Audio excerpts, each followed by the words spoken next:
The array map method lets you take an existing array and then create a transformed version of that array based on your existing values. Okay, so the most common example you'll find on the internet is to take an array of numbers such as this one right here, 1, 4, 9, and 16, and then double each number using the array map method. Okay, so right here, this is the code to do just that. We've got a new array called doubled equal to numbers.map. Now, you pass a function into the map method.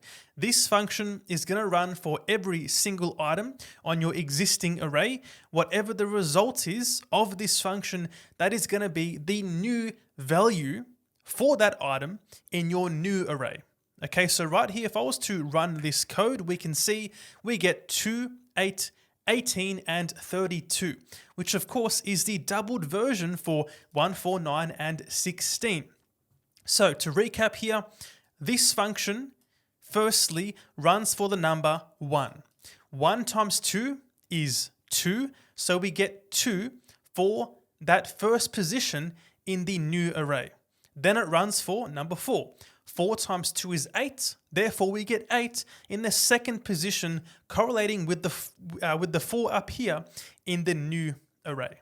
A more practical real-life example would be to take an array of objects like this one here. It's an array of person objects with a name and an age. Then you run the map function. You take the person's first name, then you say is, then you take the person's age, and you say this person is age years old. So we see here, if I was to console log the output, we get Dom is 32 years old, Jane is 46 years old. So you don't need to keep the same data type like the doubled numbers example. You can take objects and convert them into strings. And that is all for this one. If this video helped you out, make sure to drop a like and subscribe to Decode. And here is another video.